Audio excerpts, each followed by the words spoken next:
You're probably throwing away your tomato yield every single season without realizing it, not because of pests, not because of weather, but because you're growing tomatoes in containers or beds that silently choke the roots before the plant even gets started. Most growers think bigger pots or more fertilizer fixes it. It doesn't. In fact, it often makes it worse. Here's the problem. When roots hit hard container walls or compacted soil zones, they circle, tangle, and suffocate themselves. That leads to weak nutrient uptake, inconsistent watering, and plants that look healthy but never produce heavy fruit. You get foliage, Mao. Schomersan, Batoes, Traus. And then, and then, Fispabers of Rowe.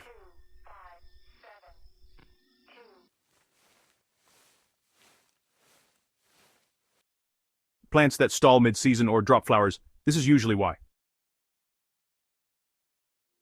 Now before we get into the trick that fixes this, there's something else most growers overlook: nutrient quality. Not just what you feed your plants, but how fresh and biologically active it is. I started using a small countertop composter, the 4-liter electric composter for kitchen, to turn daily kitchen scraps into usable fertilizer within hours instead of waiting months for traditional compost. It's odorless, low noise, and it solved one big issue for me: inconsistent compost quality. I'll leave the exact one I use in the description if you want to check it out, but here's where it connects to today's topic. You'll see why fresh, controlled nutrients matter once we get into root behavior.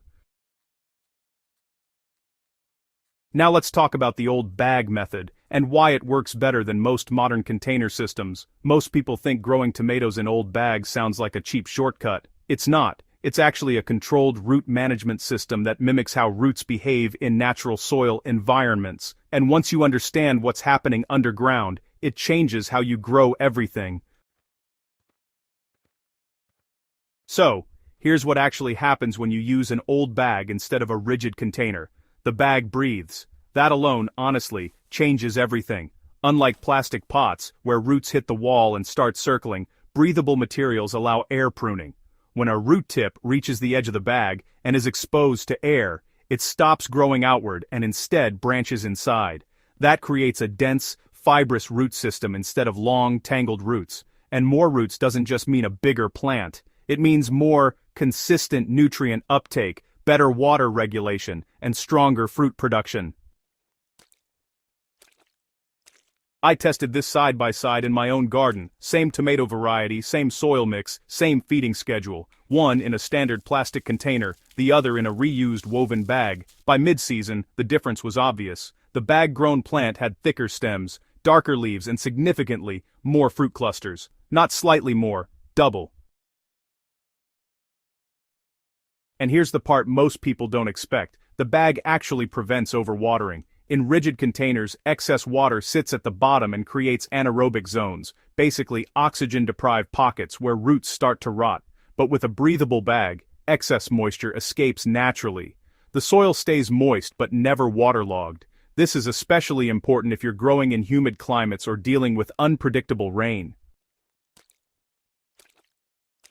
Now let's talk about how to actually set this up properly, because just throwing soil into a bag won't give you these results. The soil mix matters more than the container itself. I use a balanced mix that holds moisture but still drains well, roughly 40% compost, 40% cocoa coir or well-aerated topsoil, and 20% perlite or coarse sand.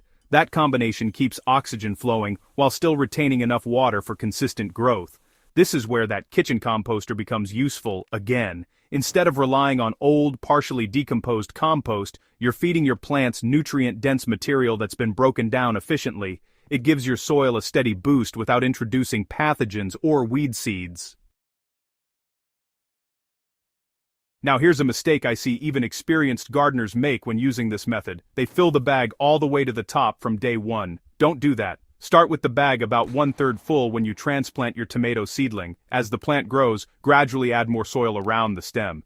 Tomatoes can grow roots along buried stems, so you're essentially building a deeper root system over time. By the time the bag is full, your plant has developed a massive underground network that supports heavy fruiting. And this leads to something most growers struggle with: Nutrient timing. If you dump fertilizer early, most of it goes unused because the root system isn't developed enough to absorb it. But when you build the soil gradually like this, you're matching nutrient availability with root growth. That's how you avoid nutrient burn while still pushing strong yields.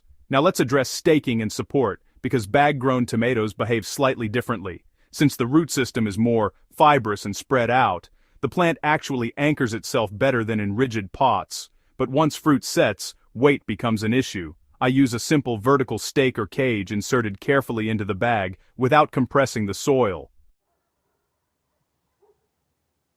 You'll notice the plant holds itself upright more naturally. That's because the root structure is evenly distributed instead of being concentrated at the edges. And here's something that surprises most people when they try this method. You'll water less often. Because the root system is dense and efficient, the plant uses water more effectively. Instead of soaking the container and hoping it lasts, you're maintaining a consistent moisture level that the plant can actually access. In my setup, I water deeply, every 2 to 3 days depending on weather, instead of daily shallow watering. That alone reduces stress on the plant and improves fruit quality. Now, let's talk about yield, because that's what really matters. When roots are unrestricted and nutrients are consistent, the plant doesn't waste energy recovering from stress. It focuses on production. More flowers set, fewer drop, and fruit develops evenly. In practical terms, this means larger tomatoes, better flavor, and fewer issues like blossom and rot, which is often caused by inconsistent calcium uptake due to poor watering and root stress. And remember earlier when I mentioned nutrient quality. This is where it becomes critical. If you're feeding your plants with weak or poorly decomposed compost, even a perfect root system won't deliver results. That's why having a reliable way to produce consistent fertilizer, like using a controlled composting system, makes a difference. It removes guesswork and keeps your soil biology active. Now here's the part most people don't expect. This method scales. You're not limited to 1 or 2 plants. You can line up multiple bags in a small space, on a balcony, or along a wall. Each bag becomes its own controlled growing environment. No need for large raised beds or expensive containers. And if one plant develops an issue, it doesn't spread easily to others because each root zone is isolated. That's a big advantage over traditional beds. Before we wrap up, there's one more mistake I want to correct. People think tomatoes need constant feeding to produce heavily. They don't. They need consistent conditions, stable moisture, balanced nutrients, and unrestricted roots. Get those 3 right and the plant does the rest. The old bag method works because it aligns with how plants actually grow, not how we think they should grow. So if your tomatoes have been underperforming, don't just look at what you're feeding them. Look at where their roots are trying to grow and what's stopping them.